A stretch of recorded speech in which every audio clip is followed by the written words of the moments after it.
All right, and we are live. Just want to give everybody a big round of applause for joining us this day. This is the final day of the pre-sale, as you well know, and we thought this would be a great time to get any kind of last questions in.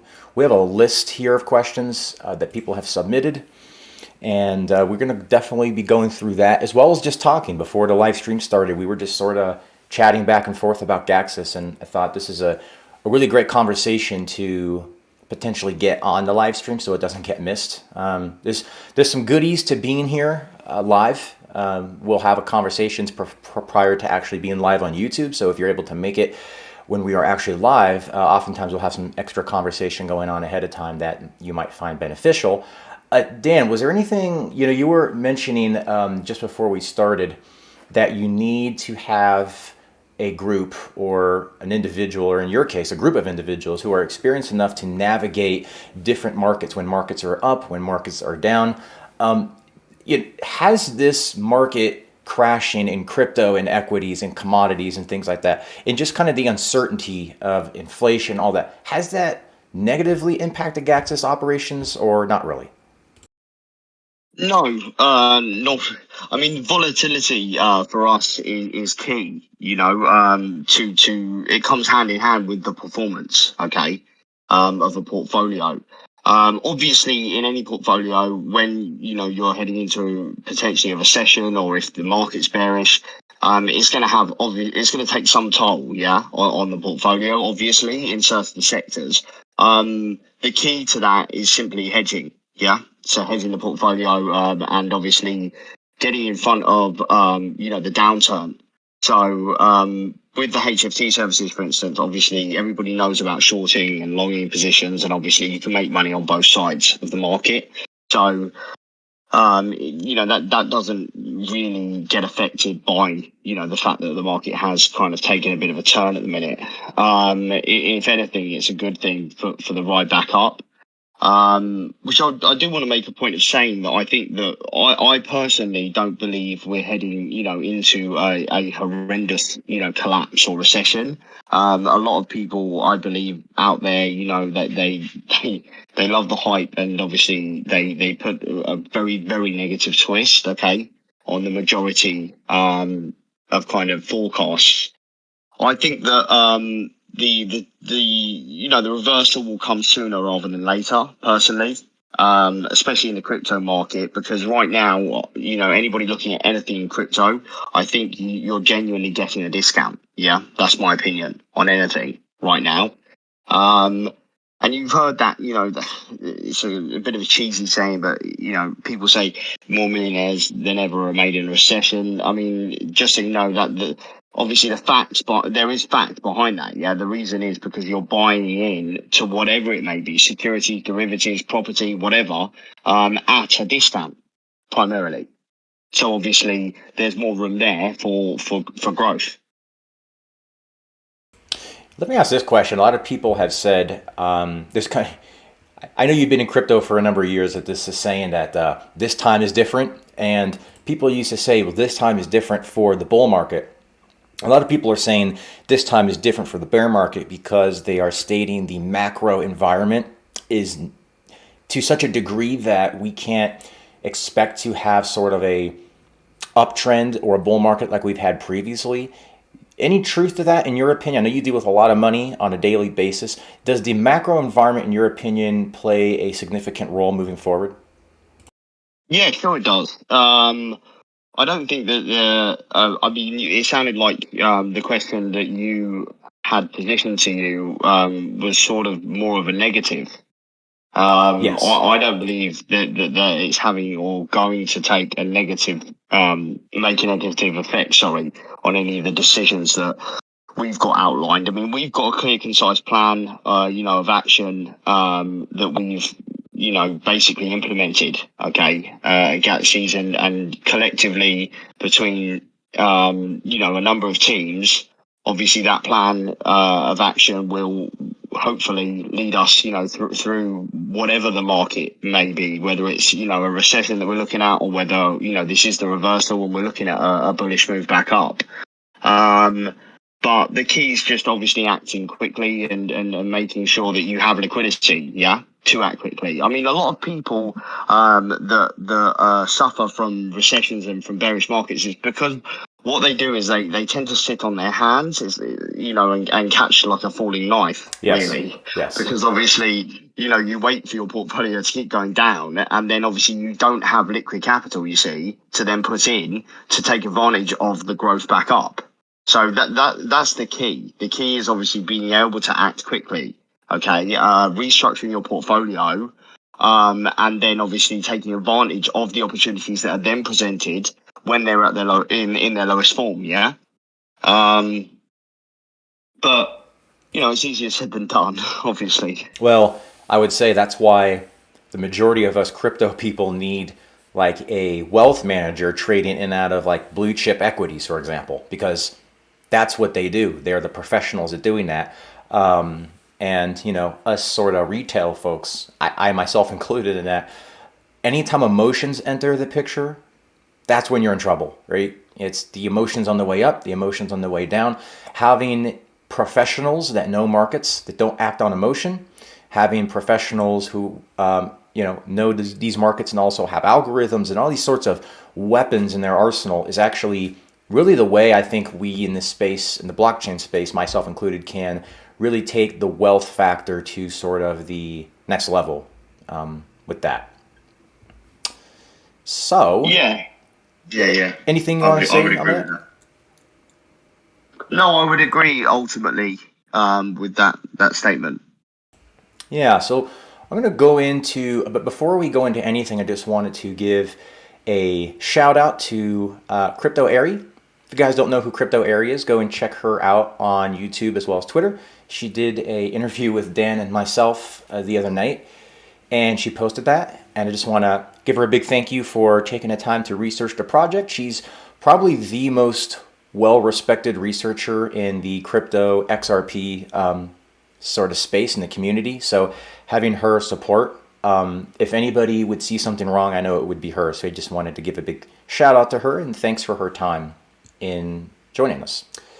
So I thought, why don't we kind of go into sort of the nuts and bolts of Zeta. There's people here who are probably attending an AMA for the first time, especially with us. And they've done some research, especially if they came in because of something like Crypto Airy posted. They're still trying to figure out what this whole thing is, how it works. I kind of want to just go into some brief descriptions and just kind of clarify some points moving forward. So as you know, today is the final day of the pre-sale. It does end at midnight tonight, Central Standard Time. I would recommend, if you want to participate, don't wait until the last second because there could be a technical glitch or something that always seems to get in the way. Murphy's Law always seems to follow us around. So my suggestion is if it's something you do want to participate in, don't wait until the last second. That's just a suggestion. We'll get into the launch tomorrow and what that will look like, but he's kind of like the elementary sort of concepts. The native currency will be Zeta, of course, XETA, as you well know. And I've heard that there is another Zeta token floating around there on some blockchain. So until we post it, don't go buying some other token that you might see called Zeta. It's not the right one. We will post all that information direct to you. Of course, it'll be on our decks anyway, so you really couldn't buy it anywhere else. But that's just a key point to make. It will cost 10 Zeta to create one zone. Okay, each zone emits 0.1 Zeta tokens per day for 1 year, or 36.5 coins annually. Now, for the people who are in the pre-sale, it emits 0.12, but this is the public sort of zone, how those will work. Okay, the founder zones, those in the pre-sale, emit a little bit more. That was our thank you once again for you guys joining us so early. There's been some questions about what do I have to pay when I build these things. So there is a $15 zone creation fee that's paid in USD coin. Now, there is and this is part of the confusion I'm going to clear up right now. There's a $15 monthly membership fee. The creation fee covers the first month. I just want to be clear. So when you're paying that 15, you're paying the first month's membership fee for that zone. And this is per zone, paid in, again, USDC. And of course, that zone creation covers the first 28 days. So every time you pay your fee, it's a 28 day, coverage for that monthly membership fee. And then, of course, there are claim fees. The claim fee, and this is what I think was a great choice by the team. It's a percentage of the token price. So, for example, we start off at 5%. If at any point, Gavin, I mess a number up here, feel free to just jump right in and interrupt me. But it's 5% from $200 and below, right? And it moves up as the token moves. I should say, sorry, the percentage drops as the token moves up beyond that. So if it hits like $300 token for Zeta, I believe the claim fee drops to 4.5%. Is that correct, Gavin? Am I getting my numbers messed up?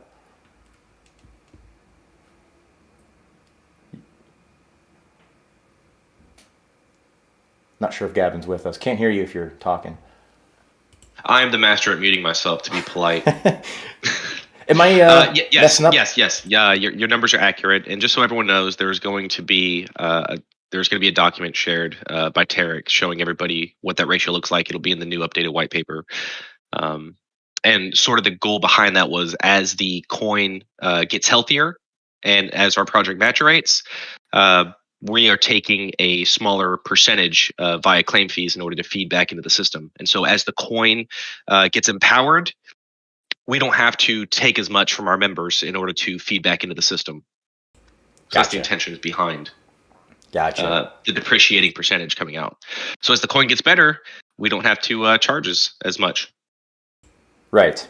So it's a dynamic sort of percentage ratio. So that way it just makes sense, right? So, you've seen, not that we would ever drop this low, in my opinion, but you've seen projects where the price goes so low that the claim fee is higher than the price.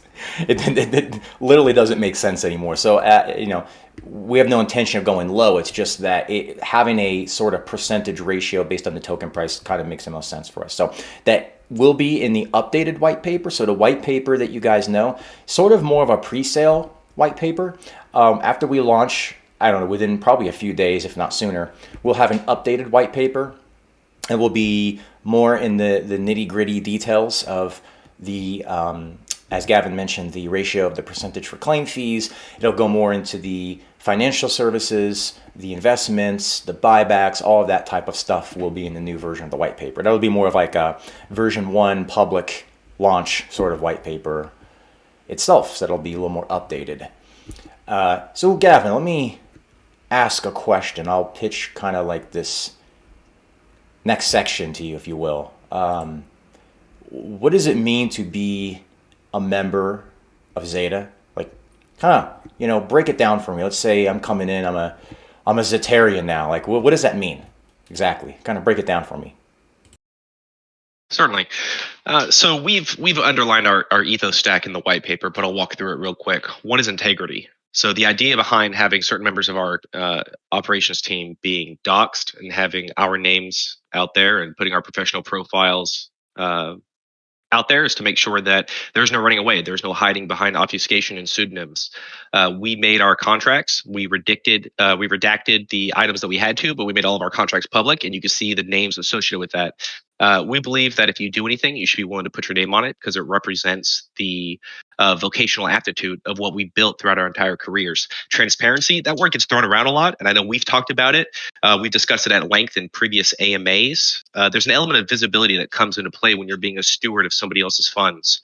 And so I feel that all the way down to from fellow members of the Zeta community and even some guests, we've been good stewards of each other, making sure that we're using the correct terminologies, the correct verbiage, and setting realistic expectations.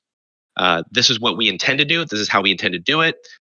Questions come in, we assess them, we answer them.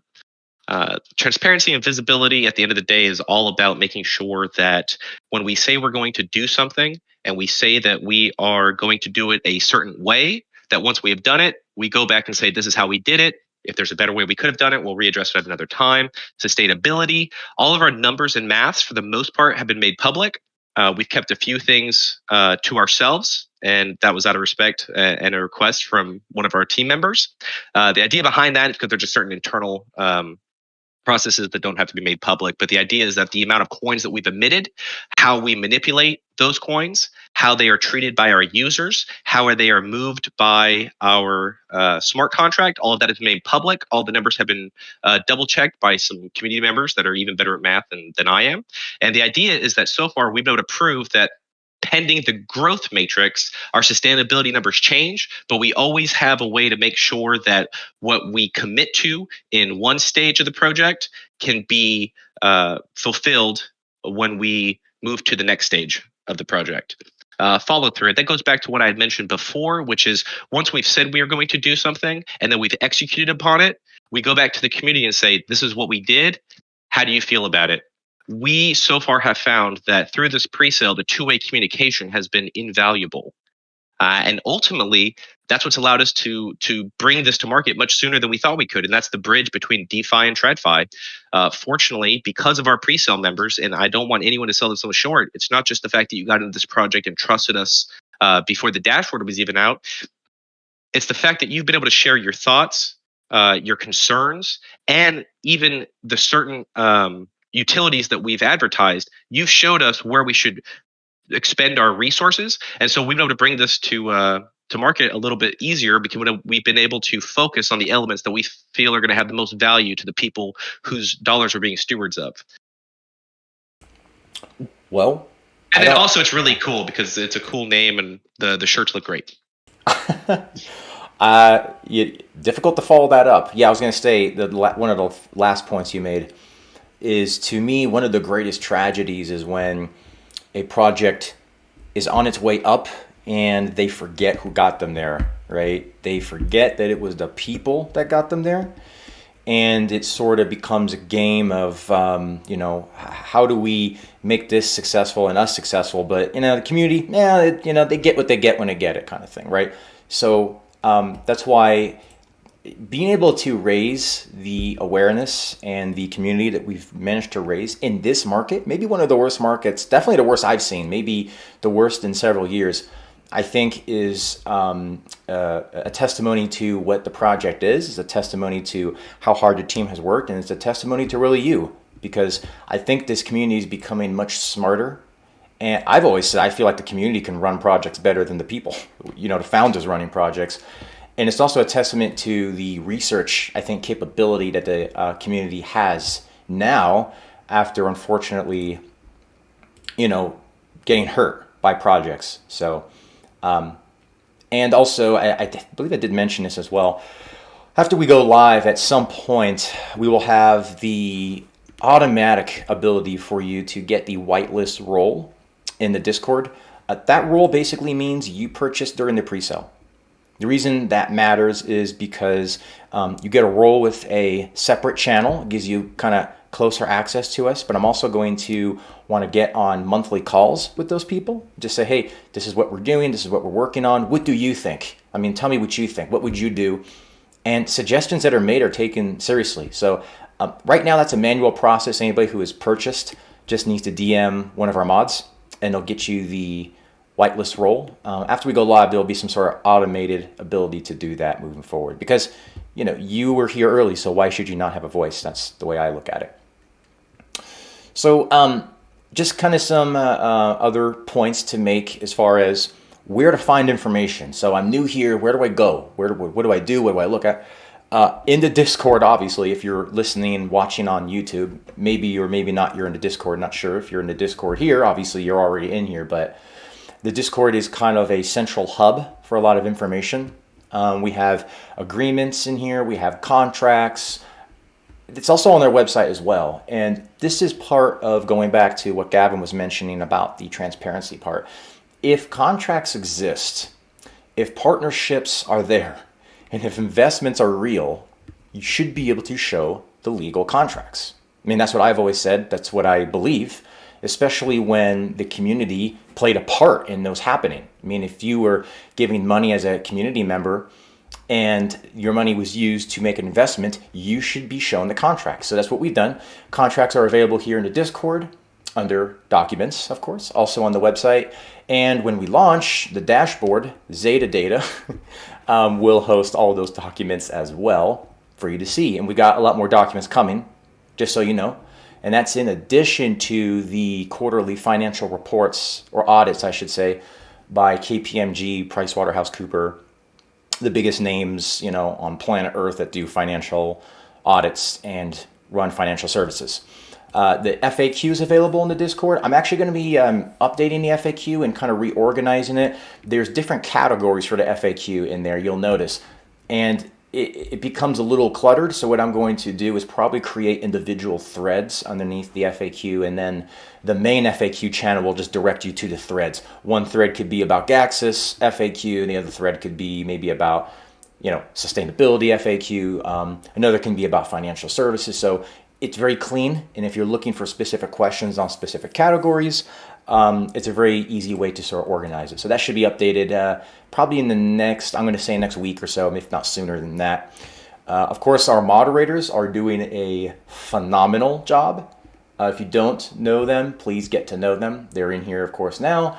Greg Savage, Daristrick, DeFi Harvester, and Cat with Hands are wonderful moderators. Thank you guys for everything that you do and for your support in protecting our time and really helping the community. You guys are awesome people, and I know you have the best interest of the community at heart. So thanks for all you do. And of course, we have in Discord the links as well. Those will be official links to the website, the white paper, the documents, the team, all of that type of stuff. Aside from Discord, so that's the Discord part, the other side of that is our YouTube channel. I would suggest checking that out.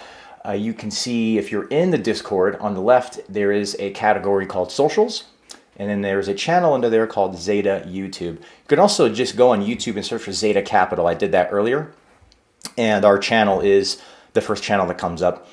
Recommend subscribing and keeping up to date in there as well. Like I said, we're live streaming there right now, and that's really the only place to write text questions during the live stream, during these AMAs.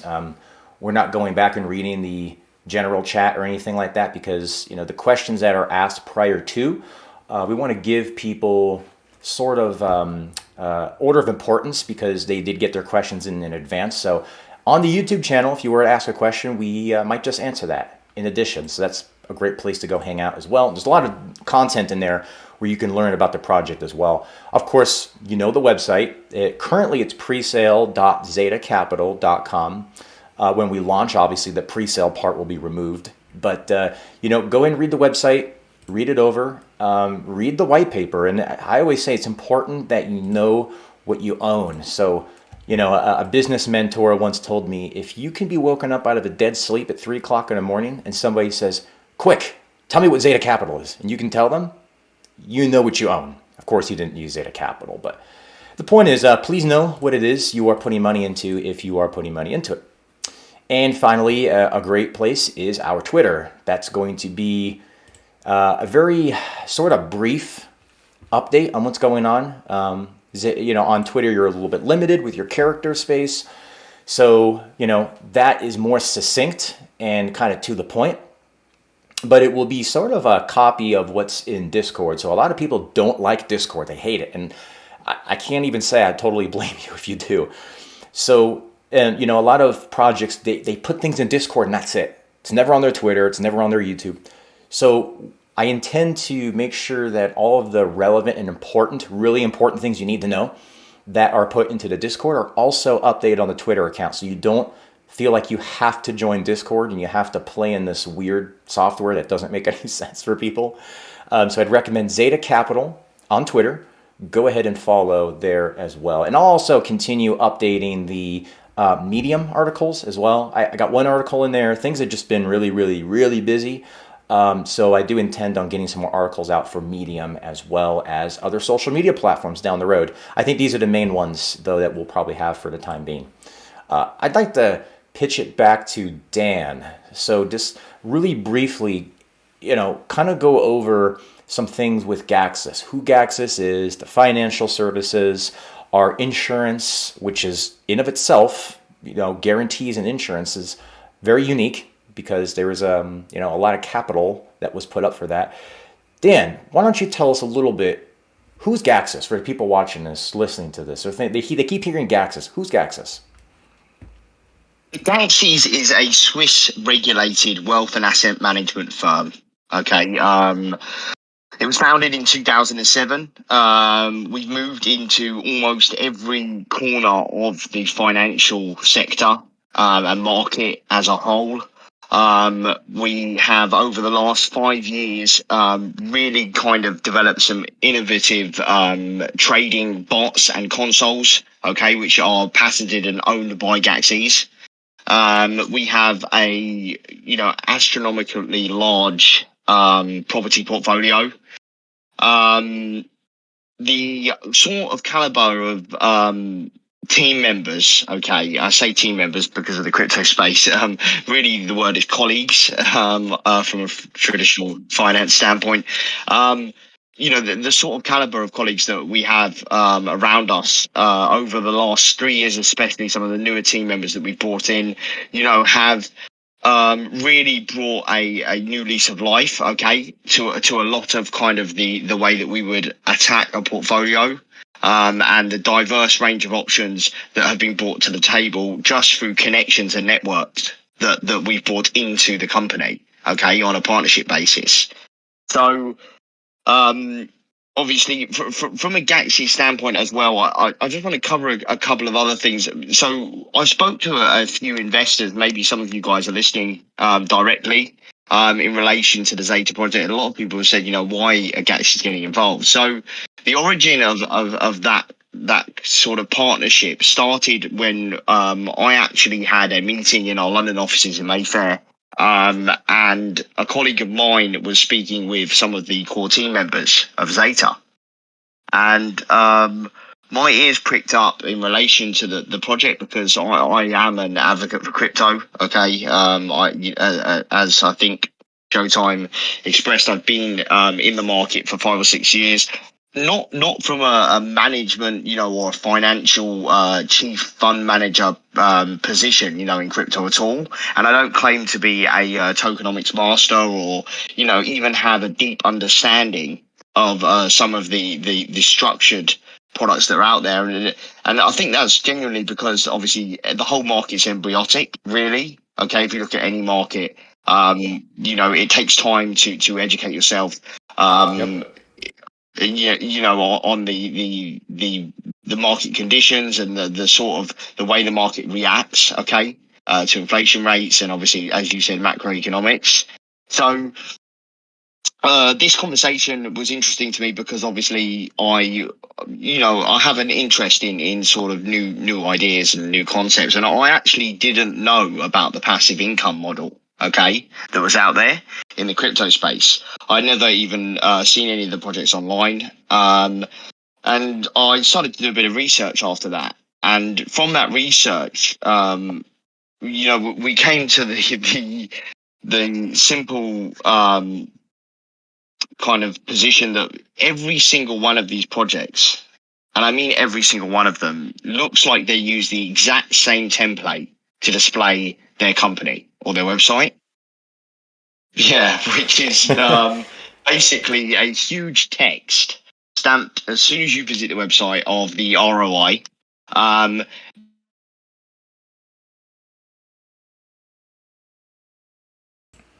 think we may have lost. Okay, which is obviously, basic, very, very, very simple. And then from there, they would mention, and I do say just mention, or basically whisper, okay, that they are using or investing your capital as a community into, in inverted commas, private equity, or in inverted commas, financial management. They use these very broad terms, okay, sort of insinuating that they were investing the money with some sort of financial management company or institution. I assume regulated, but I'm not sure. Sure. And I'm not going to name drop any of these companies because there's too many of them.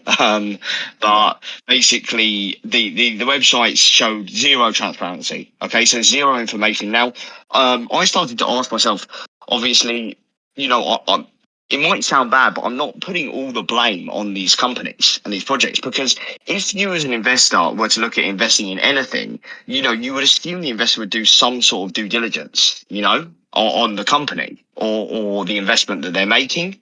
And if you go to, I know crypto investors are a lot different from private investors, but if you go to any private investor, and if I know that usually the crypto market is sort of, you know, a younger crowd, but if you go and you speak to someone in your family or a friend that's a bit older, and that you maybe see as, you know, being professional, maybe you look up to them, they will tell you that they look into almost every detail of an investment or an investment company or a background, everything before making a decision.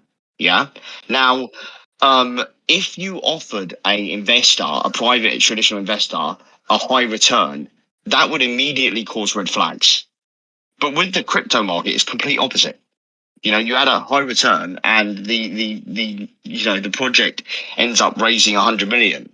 You know, in the space of a few minutes after their launch. It's just, to me, I was identifying sort of the problems, yeah, and I think the market sentiment, and I'm pretty sure most of the community out there, anybody listening will agree with me. You know, you become savvy to anything, don't you? So the market, I believe, is at that point now, and the community where they are savvy, yeah, to these projects, and they obviously recognise the fact that, look, Oh, yeah. we're not going to have the wall pulled over our eyes again, you know, and make the same mistake twice. Okay, and I thought, you know, from a passive income model standpoint, obviously we have, and I knew, you know, some of the core team members, and I thought to myself, you know, this team is fantastic. Okay. And I do mean the entire team. A lot of you we don't mention on AMAs, and I know I've been on a few AMAs, but I do want to say the entire team, okay, are experts. And I honestly haven't worked in a team that work as hard as the people behind the curtain do in our team. Yeah. To get stuff done. You know, we've all been working, you know, tirelessly round the clock, you know, on Zeta and the structure. And that's because obviously it's important to have a concrete, obviously base before we launch. Okay. And obviously structure in place so that, you know, everything else sort of falls into place as we're up and running. But this entire team and the partnership, I thought to myself, you know, there's something special here, okay, in relation to us bringing what we can to the table as Gaxies, you know, and as even if you take Gaxies away and just from a traditional finance standpoint, okay, what we can bring to the table in relation to more, you know, kind of transparency in relation to contracts, documents, a professionalism, okay, to the fact that, you know, we have kind of an open door policy, yeah, at Zeta. You know, if somebody requested to speak to one of us, then we would 100% get back to you and be available, okay, to have a chat on the phone. You know, we respect the fact that you're sort of, you know, investing that capital for us to manage, you know, because it's an unspoken respect, or I believe at least, that you have that sort of confidence, okay, you know, to place your hard-earned money with a project, you know, and a project that is going to deliver, okay, and continue to sustain the returns that they initially promised. So the reason why Gaxies, I mean, I've taken a very long roundabout way of explaining this. Sorry, guys, you know, anybody that's bored. But if you look at the reason why Gaxies got involved was because the crypto is the future. Okay, the returns are exciting. Let's be honest, they're exciting. Okay, even in private equity is the only sort of returns that could sort of stand toe to toe, yeah, with crypto. But they aren't, you know, quick returns in private equity, and the excitement usually comes on sort of a listing day of an IPO, yeah, not really the same as the crypto market can basically excite you on a daily basis. And I think more and more financial institutions are coming around to the idea, yeah, of getting involved in the decentralized world of finance and how they can sort of make their mark. But it does take, you know, a couple of companies to sort of pioneer the way, and build that bridge between, you know, DeFi and TradFi. And we thought, look, what better team to get involved with, and what better project, okay, to get started with, because the passive income model it's corrupt. There's something wrong. Oh, Okay, yeah. there's no way in 6 or 7 months, 10 of the top companies, which collectively, okay, have had billions under management, have all gone under. And the only reason for that will be mismanagement of funds. Okay, and I want the community to know that it will only be mismanagement of funds. Okay, so don't give the owners of those projects an easy time, because obviously it is down to them. You cannot burn through billions of dollars, okay, in 6 or 7 months, regardless of the market, because people will blame the market. And that's sort of a saving grace, if I'm honest with you, for these these Well, there's directors and always these project something. owners. There's always something to blame. Yeah. No, I Yeah. look, in business, there are bosses and there are leaders. They're not the same. They're not the same. And Yeah. to speak about the team for a moment, I've been in businesses before where it's actually hard to get people to do things. It's like you're kind of the entrepreneur, you're trying to grow it, and you're like, guys, I need you to get this done, get it done, and they don't. And you got to do it yourself, and then you have a problem. This is actually the opposite. This is a team where I feel like I'm not doing enough. I have to constantly keep up, and that's, leaders, they set the tone. I kind of believe in a upside down sort of pyramid, where if there is a person at top, there is no person at the top here at Zeta, but if there is, you are lifting the people underneath you up, because if you help them become successful, then the business is successful, and ultimately the community is successful. So I really think that this team, I have not, like you said, I've not seen a harder working team. I mean, waking up at 2, 3 o'clock in the morning and still seeing people work, and it's like, guys, you need to sleep too, okay? Just to keep that in mind. But anyway, thank you for that, Dan. Let's talk about the services for a minute, because there's probably newer folks in here who maybe have not had a lot of time to do as much research as they would like. The financial services, this is the real utility. This is the life-changing use case that actually is probably the first real utility in this space with the residual income sort of model. Let's talk about them sort of in order. So the very first one is a blue chip like wealth management service that's available at 25 zones. What is that, Dan? Kind of break it down for people who don't know.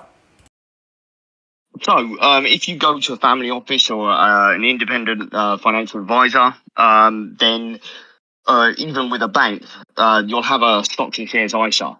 Okay, it's the easiest thing to compare the blue chip model to. It usually is a low risk investment account that you'll be able to offset, sort of a capital gains allowance that you get granted every year. And especially over in the UK, in fact. And it's usually comprised of top main market industry companies, yeah? So Fortune 500, FTSE 100 companies. We're talking about telecoms, companies like Apple, oil companies, energy, water. They're companies that tend to, be sort of placid. And the volatility is minute, okay? But that being said, obviously, they're quite easy. I say the word easy. They're quite easy to gauge, okay, sort of market movements down to earnings, and the deals that are made publicly by these big public companies. Okay, so the blue chip account is basically a low risk account. Okay, it's the lowest risk model that we offer.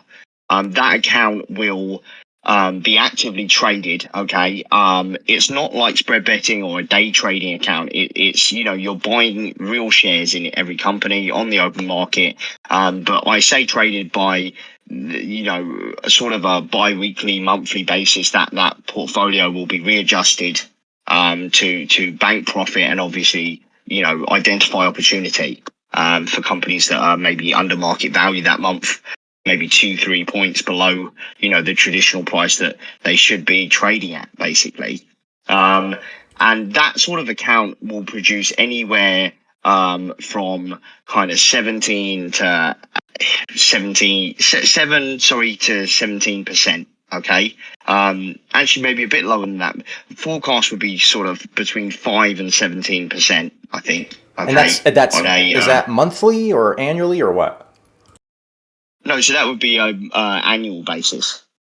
Okay, so 5 to 7. So with all of these services we are discussing here, an additional utility on top of this is the Zeta rewards that you receive from your zones can be moved into these services without selling them. Okay, now just think about this for a minute, because in a lot of projects, if you have to buy something inside the project, what most people do is they sell their rewards, take the AVAX or USD coin or whatever it may be, and then go buy the services. What I'm saying is you can move your rewards, your Zeta reward that you earn from your zones, into these services without ever selling it. So what that means is, based on what Dan is saying, I can use my Zeta tokens to buy Tesla stock, Apple stock, Microsoft stock, Sony, whatever the case may be. Is that right, Dan? Yeah, but you won't be individually buying Of those course. companies. It will be down to the broker, yeah, that's managing the account. But yeah, that structure is 100% correct. I mean, also you might want to obviously let the community know, or I can let them know, that basically that principal capital, remember as well, is still theirs. Yeah, it's not like a zone when you buy a zone, and then obviously that zone expires and you earn your reward from that zone. And you know, this is a separate tier one is obviously a separate tier and an account that you can access, and your principal capital can be withdrawn. Sorry. Correct. So yeah, to break it down, That's very important, from that aspect, because obviously yeah. I think some of the community members, I don't know, may not understand that, that those rewards, if you were to pile them into any of these tiers, then when you draw down from that account, you get your principal investment and you get your profit.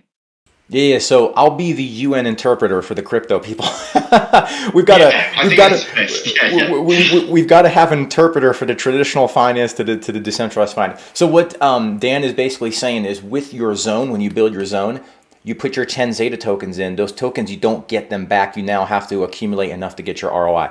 What he's saying is, when you participate in any of the services, but we're talking about the blue chip right now, you can get your principal out. That's essentially what he's saying. So that's an important point to know, that your principal can be pulled out once you have, actually, I guess at any point technically, and then you're just riding on all profit essentially. So just a key point to make. Dan, why don't you tell us about private equity? Private equity is available at 50 zones. What's private equity? Just kind of explain it for people who have no idea what that is. Yeah, so private equity is simpler than it sounds. Okay, it's the purchase of equity in a private company. Okay, so whether that's an LLC or a limited company for the UK, it's buying shares in the company before it's listed on one of the public markets or exchanges. Okay, now private equity is quite a special tier, really, because if you were to look at purchasing private equity, I mean, let me see how I can relate easily to the community. So, I probably a lot of the community members remember when Coinbase, which is probably the easiest one to use as an example, was going public. Yeah, so as they were going public, many of you may have even gone online and typed in, how do I buy pre-IPO or on Coinbase shares. Now, to buy Coinbase shares prior to listing would have been extremely difficult for a private investor. Okay, you would have had to first of all probably had a wealth or asset management account. Okay, with one of the top tier private banks. We're talking J.P. Morgan, Goldman Sachs, and from there, the minimum account balance would have been something like, just to open an account with one of these firms, $250,000, $500,000, and then the minimum trade level, okay, to buy shares would have been maybe $500,000, maybe even more. And it's the same for Uber, Airbnb, any of these big names, okay, that listed. Slack, Peloton, these companies are. The entry levels, okay, are just enormous. And I'll tell you why the entry levels are big. Because the market reacts well to names that are household names, yeah? Names that obviously people recognize as large companies that have great, obviously, marketing strategies and great kind of stature, okay, in the public eye, should we say. See. So if you're buying equity in something, for instance, like Coinbase, okay, you could probably buy the shares in Coinbase 6 months prior to it listing at about 50% under market value. Now, for crypto investors, that doesn't seem a lot, but just think about that for a minute. You could buy equity in a company that you know, or you could confidently say is going to have an indicative listing range of almost 50% or higher when it lists in 6 months' time. Now, if you were to buy shares in it prior to even the 6 month before listing, okay, then you're looking at maybe 150, 200% increase. So that's in a year. Okay, so when a company is 12 months prior to listing, and then, I say listing. Why don't we say 12 months prior to filing their S1? Okay, because filing the S1 means that you're looking to IPO. Okay, you're looking to list onto a public main market exchange. And at that point, it's game on, yeah, for investors. Because at that point, everybody wants a piece of that equity. Because they know that, they're going to be able to liquidate, and there's a clear exit strategy, yeah, in place for the bank or the firm or the high net worth individual that's looking to purchase this equity. But the growth is astronomical, okay? Even though the growth of the company's valuation is probably inflated, okay, even overinflated. I don't know if any of you, have your ear to the ground in relation to the private equity market, but you'll probably see a lot of the fintech companies list, and they get these crazy valuations, okay, because most of the companies aren't even in profit. Okay, and they've got these huge hundreds of billion of dollar valuations, and that's wrong. Not hundreds of billions, but billion-dollar valuations. Stripe, for instance, has just decreased their valuation. By the way, recently, I don't know if any of you seen in the news. They were going to be valued at like $90 billion. They would probably be the second largest ever IPO listing. But they've decreased their valuation. And it is as simple as a click of a finger to kind of decrease and increase your company's valuation, which seems like, it's crazy. But if you have, this is going back to the Gax's team, yeah, and going back to being in the financial markets. If you have a team of people that know what they're doing, that already know the tricks of the trade, okay, as it were, in private equity, then there is a huge amount of performance and growth in that portfolio, okay, that you can make and build.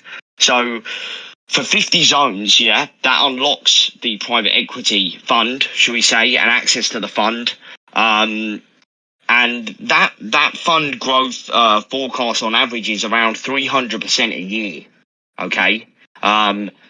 With bonuses attached to that, really, balloon bonuses on companies listing and us potentially doing OTC trades, which is an over-the-counter trade with another private equity firm for a tranche of their shares that they may not want or they want to offload, and vice versa. So there's a lot that goes on behind the scenes in private equity, but there's a huge amount of growth. And like I said, you can probably tell by the tone of my voice, it is an exciting market. It's probably the one down from crypto, if I'm totally honest. It's the closest thing to crypto from traditional market standpoint that I'd be involved in anyway. Let me ask a question, Dan. Are you familiar with Link2, the website? They sell. No. The reason I'm asking the question is because they sell some variation of private equity. I guess what I'm wondering is the private equity that's being offered for those who own 50 zones when that service is available. Are they buying into these equities at an IPO level? Is it pre-IPO? Like, what stage of the game are they in? We're buying is actually late stage IPO, really. They're buying, pre-market. It is pre-IPO. And it's late stage. Okay, we don't look to buy shares in a company and hold them for 7 years or 5 years. Yeah, Gaxi doesn't have that sort of forecast or that view. We're looking to purchase equity in a company at a 12 to 24 month range before they're looking that company to file their S1 form. I mean, I could talk for hours here about private equity, and I'll be honest with you, I've got, if I end up going off on a tangent, about SoftBank and these other huge firms out there and how they operate, we'll be here for hours. But I do want to say to the community, we will be posting, more videos on the individual sectors, just so you know. Sorry, I say sectors, the individual tiers. So, there'll be more in-depth information available. We've also, like you said, in relation to information, there's already, in fact, a GATSI/Zeta prospectus available, for the private equity fund on our website. So please, go ahead, download it. If you fancy, a bit of dense reading material this evening, then. But if you, on a serious note, if anybody does have any questions, in relation to any terms or anything they don't understand, then, we're happy to answer them. I'm sure that the question will be picked up on the Discord or somewhere on our social media, and that question will be fired in some roundabout way back to me. And I'll be more than happy to write our response in, and someone will make sure that gets back to you. Yeah. Let's move on. I'm just gonna let everybody know, just based on the time we've been in this, we probably will not have time for live questions. I just want to preface that so people don't get disappointed at the end. Let's end with the last financial service, probably the one most people are excited about, at 75 zones, the high frequency trading. Dan, for the person that has, maybe they're hearing that term for the very first time, what is high frequency trading? What's an expected ROI? How does this work? Just break it down for us. Yeah, so high frequency trading model. Okay, to simplify this, and guys, I just want to mention as well, Showtime, you'll remember we have done an AMA on the Hft model. Okay, with some more information. Probably it'll be more in depth than this particular AMA. So, guys, go back, look at our videos. You'll see that we sort of repeat ourselves, okay, but that's for a reason, is to help everyone understand, the model and obviously the services. So with the HFT model, there are two aspects, okay. There's one which is the console, and there's one which is the signal service, okay, which is the algo, okay. These two elements together make a high frequency trading service, okay. Now the console is patented and developed by GATSI's, okay, and I've got a bit of exciting news. That console will be available for me to do a live demonstration with, okay. We'll put it into manual mode. I'll be able to run you through all the different buttons on the console, how the console works, and you'll be able to see live the high frequency trading model work and the aspect of how we can execute multiple trades, long and short trades simultaneously with 1 pip stop loss and limit orders, and you'll see these trades be placed in a matter of seconds and then obviously executed in a matter of milliseconds, and the profits will be live. You'll be able to see everything, okay. It'll be an exciting video, and it will be coming up probably, I imagine, in the next 2 weeks maximum, okay. But getting back to the model, the HFT model uses this console, which is the software, and it receives signals which comes from the algo, okay, obviously, which is sort of an AI algo that's in the market. It's reading obviously the market movements, and from there it fires out the signals. The signals have multiple different strengths and points, which would work on let's say a 3-tick basis. So 1 tick being low strength, 3 tick being high strength. By the strength of the signal, it then dictates the volume of the trade, okay, or the volume of the trades, plural. That model will execute a trade in milliseconds, okay. It can execute up to 1,000 positions simultaneously, okay, in milliseconds, and then it will also execute the trade. If your 1 point profit, you hit your stop loss or your limit order, it will simultaneously execute the sell order for those trades, okay. And it is really a big wow factor to see this in person. And I have never, by the way, seen anything like this, okay, in any company I've worked for prior, or any trading floor or financial institution that we do business with. And there is a vast amount of meetings that I take, okay, with in the traditional markets. And there's always new models and new ideas, and there's a lot of the stuff that comes across my desk, but I've never seen anything that compares to this system. Okay. The percentage growth, the sizzle, should we say, that you guys were probably waiting for is this particular model can go anywhere from 50% in 1 month all the way up to 2,000%, okay, depending on the risk exposure. Okay, this is why it becomes speculative, and you'll notice that I give you ranges and speculative forecasts. I'll tell you why, because that's realistic, guys. Anybody that tells you a fixed return and guarantees you something, you should immediately be put off by whatever it is they're offering, unless it's a property deal, or an asset-backed bond or something like that. Anything in the financial market, especially what I'm talking about, is speculative. Okay, so I'm going off past performance, but the minimum performance level we've achieved in the space of the last, say, 3 to 5 years is 50% in a year. The maximum is over 3,000%. Okay, in a year. In 1 year. Excellent. I'm going to keep things moving. Thank you for that, Dan. There is a capital guarantee that has been mentioned of 100 million euro. Can you explain to people what that capital guarantee is, how that was put together? Because I believe there are assets underneath that are backing that. And what does that actually cover? Some people are curious what that actually covers and how it works. Yeah, so the capital guarantee is it's almost like an underwriter's agreement, okay, for the Zeta Capital Fund, up to and including 100 million euros. Okay, that capital guarantee protects the principal capital that's invested with GAXIS. Okay, it ultimately protects the capital that you've got with us in the same way that the insurance does, which is obviously the malfeasance insurance. You know more about that than I do. Obviously from a token, from a crypto standpoint, but from the capital guarantee standpoint, it is asset backed. Okay, so it's backed by our GAXI's own property portfolio, which is in the billions, by the way, billions of dollars valuation wise, and also against liquid capital. Okay, that's on the GAXI's books. Excellent. And that, as Dan alluded to, we have malfeasance insurance through Nexus Mutual. If there's a hack, if there's a technical flaw in the smart contract, anything of that nature, we are backed and insured through Nexus Mutual. We keep seeing that happen with projects, so you better have some sort of backup for that.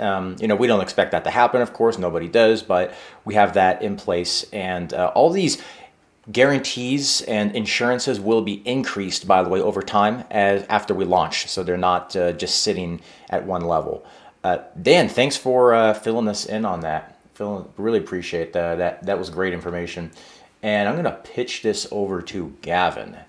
So Gavin, when we launch, kind of spell out post-launch kind of expectations. What should people expect, and what should they be looking forward to?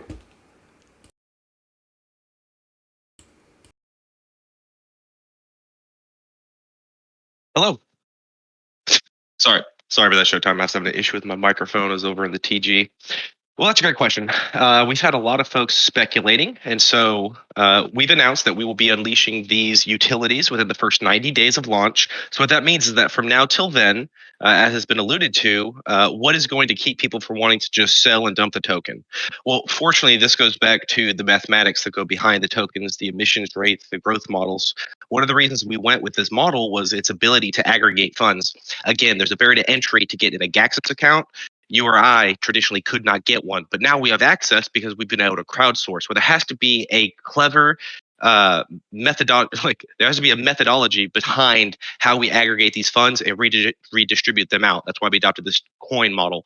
Well, when you look at the tokens, even with the amount of tokens that we currently have, we actually had one of our users in the whitelist chat do something that, I'll be honest, we hadn't done ourselves. And they looked and said, okay, and again, when I say this, Eric had run the math labs in order to make sure that the coin would be protected at certain price points. However, this person went ahead and said, look, based on the amount of zones that were sold, even if these people all decided they wanted to do nothing but sell and nobody wanted to increase their position, they had no interest in the tiers of services, they were just looking to get as close to perceived monetary ROI as possible, the most the coin could be affected because of the lowered emission rates, because the emission rates aren't super exorbitant, is 3 to 6%. So, sorry. So the idea there behind is, so when people are worried about the coin price or if it needs to be protected, when you look at the evolution behind when people activate their zones, new folks coming in at the non-presale price, and also creating non-founder zones and only getting that 0.1 emissions, not the 0.12 that yourself and everyone else that has gotten in on the presale are able to enjoy. We don't have to worry about a bunch of coins being flooded into the sales market. And so we should anticipate that the coin will appreciate a little bit. Not financial advice, don't want to spec that on coin price. But if you look at our coin tokenomics, if you look at the way how we build our liquidity pools, if you look at how we move and manage the funds, you'll see that there's a natural appreciation built upon people utilizing the system. So what that means is, as we unveil new utilities, every time we get closer to that, we should see bumps in price based on demand. Now, did you have anything specific that you were curious about? I think you spelled it out. I'll also just add to it, not to take away. Day one when we launch, dashboard will be ready.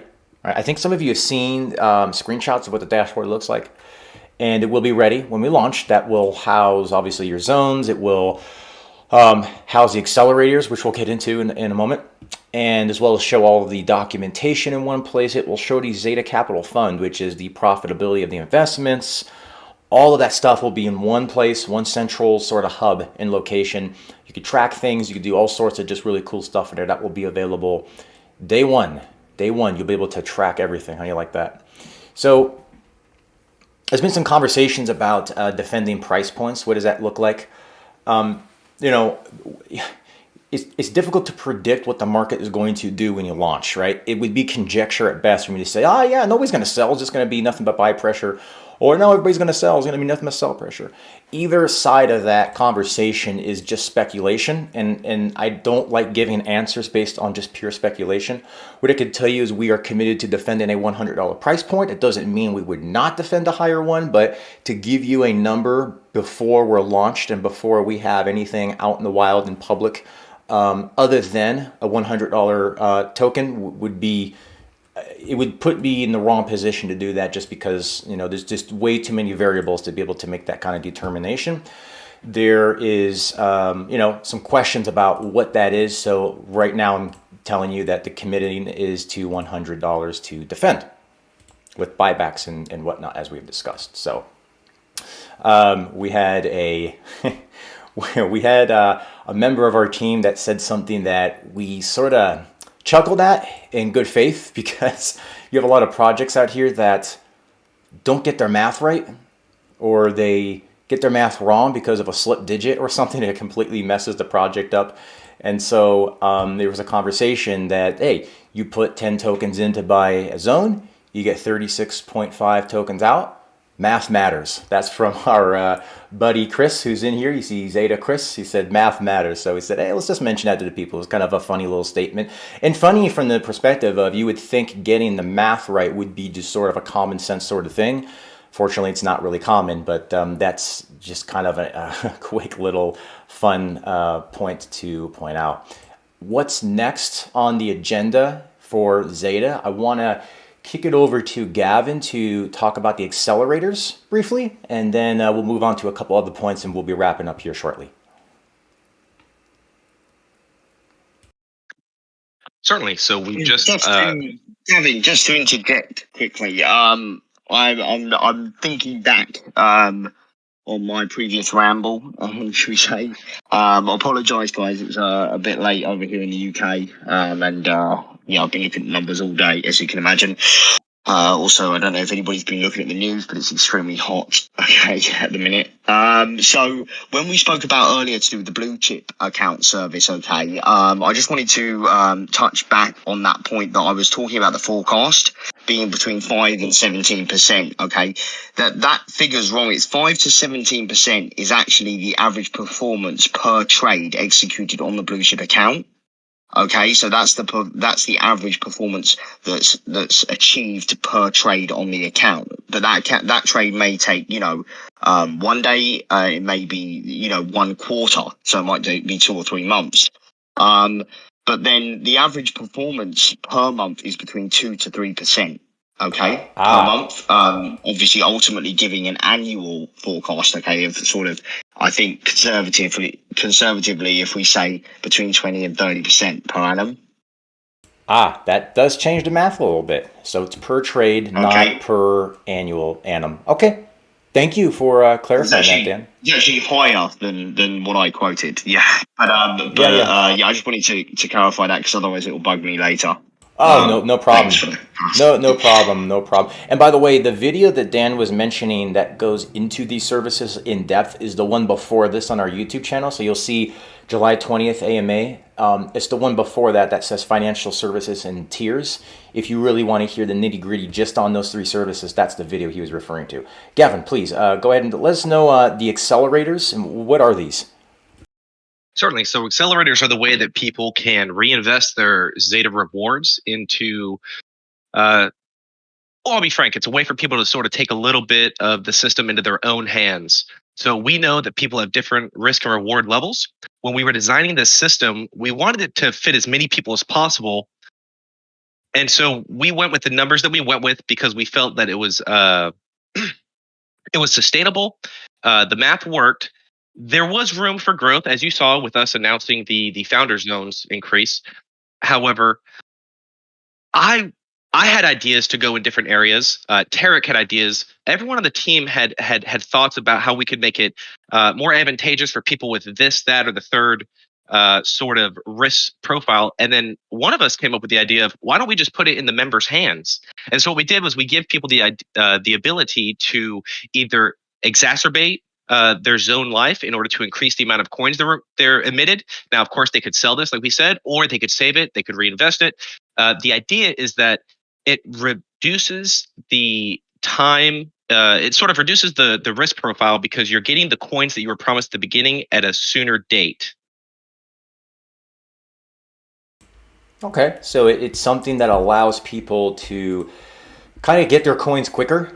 And the zone does expire sooner, so it's a trade-off, essentially. So there's going to be people who, they're looking at this, they're saying, hey, I see this ride up, I want to get my coins quicker, get my ROI quicker, and I don't care if my zone expires sooner, is essentially what these accelerators are. Is that right?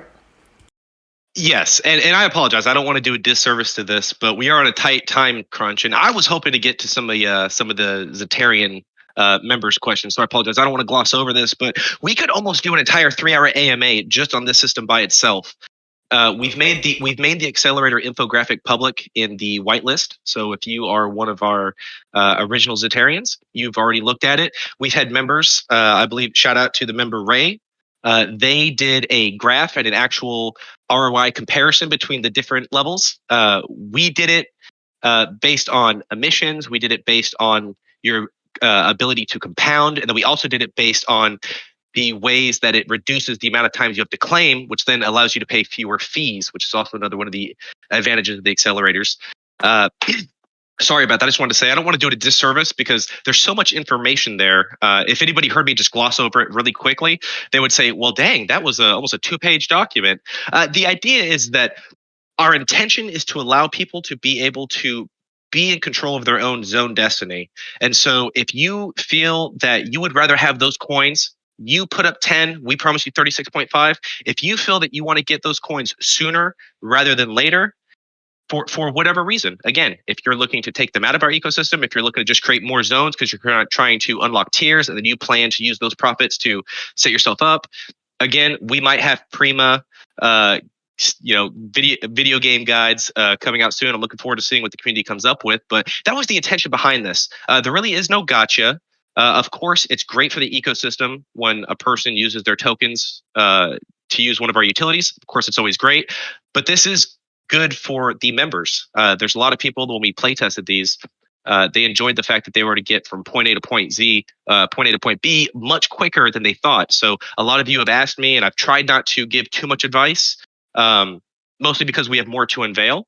However, for those of you who have seen this already, you said, oh, wow, I can go from 2 to 25 much sooner than I thought I could. Or, oh, it is possible for me to max out my wallet. Oh, it is possible for me to get to this tier. And that was the intention behind this. For people who believe in the ecosystem, for people who maybe didn't have the ability, ultimately, this is the project that was built for you. For people that didn't have the ability to come in here and max out and get to the max tier on day one, this is the methodology. It's good for us because you are reinvesting in the system. You're using the utility in order to get to the services and get that real world value. And this is our way to help you get there as soon as possible without taking anything away from other people that did buy in at the price they bought in. And that's another element of the business that we take very seriously, is making sure that everybody is given what they were expected to receive when they expected to receive it. And that might seem very strange to people who haven't been in the DeFi space for a while, but definitely. I don't want to go on a long diatribe, but I always tell people, if I give you what I promised you a little bit early, you're not mad. Why? Because I took nothing away from you. If I tell you I'm going to give it to you, but it's going to take me another 6 months, I've just taken a little bit of time, or I've taken away what you've already predicted to do with it. So the idea is we always hope to meet or exceed. And what we've done here is we've given people the ability to exceed their own calculations for when they can get to where they're trying to get to. Excellent. Is that vague enough, but also very informative? I have a little bit of both. Actually, you pulled off both at the same time. I will add one additional point to the accelerators. They will not apply to the pre-sale zones. Main reason is because the pre-sale zones are already kind of accelerated. You were given a little bit of a bonus there. So accelerators will only apply to public launch zones only because they're earning 0.1. Just wanted to add that little fact in there. We obviously did already talk about the dashboard that will be available day one as well. We're coming out with a newsletter. This will be available at some point fairly soon. The newsletter will kind of summarize everything going on in the project. So you've got the Discord, the YouTube, the AMAs, the Twitter, the Medium, a lot of different stuff going on. The newsletter will be sort of an all-in-one sort of stop that will have all that information in there. It'll also have some bonus stuff such as potentially testimonials from members, how they're using the service, what it's doing for them, as well as when we start giving to charities. We'll be having some information on there about the charities, what they're doing, work they're doing, if you want to participate more with them, and how they're utilizing the funds from our DEX to better the world in the field that they're helping. So that newsletter will be out fairly soon. The YouTube channel, I had told people that I was going to start a series this week. I just was not able to get to it. There's just so much going on behind the scenes right now. There's actually sort of a Zeta at a glance series that I intended to put out. I don't even know if at a glance is the right word. I think at a glance industry standard is supposed to be like 30-second videos, which I can't do 30-second videos. But it's sort of like a at a glance, focus on one point, explain it in 5 minutes kind of video, and just go over individual topics. I am going to get those out. I just don't know at this point if they'll be out before the end of today. But so I do apologize about that. However, the YouTube channel, obviously we're live streaming there. You will have those short and concise and to the point videos. I know I'm kind of known for having longer videos, but I promise I will close my mouth about 5 to 10 minutes about that on each topic. So we'll have those there. Also some tutorials, just some kind of overall sort of house clean stuff about what's going on with Zeta. And how to, use the financial services before they're available, all that type of stuff. So I'd really recommend you go and subscribe to the YouTube channel. And of course, the services that we discussed here, the 3. There was a reason that I started off the conversation. I don't know if this was before the live stream. I believe it was before the live stream began. Asking Dan from Gaxis, hey, how many financial instruments does Gaxis actually have? And it was too much for him to add up at the moment. I'll put it to you that way. So these 3 financial services we discuss is the first 3, not the only 3. So this is intended to be an overall catalog of financial services. which is the reason why I had prefaced that question of what do they have available. Way more than 3, put it to you that way. So this is intended to be the first 3, but not the only 3. So just kind of, keep in mind as we go along, people in lower tiers as well as people in the higher tiers will be rewarded. And it makes a very balanced ecosystem. You can't have everything available at 50 to 100, just like you can't have everything available at 5 to 15, zones, in the tier category, for example. It has to be a very balanced ecosystem. So as we go along, these services, I think you're going to be very shocked with them. I think they're just going to get better and better. And it actually gives you something to continue working towards, inside of the ecosystem. It's not like, I got the 75, I'm good. Okay. Well, maybe there'll be something available, for example, at 125. I'm just throwing that out there. I'm not saying that. Or whatever, right? So the intention is to continue providing value and not just stop with the value that we will already have within the first quarter alone. How about this? Dan, you have any closing comments you want to make before we wrap up? Anything that maybe you would just like to leave people with before our last AMA in the pre-sale?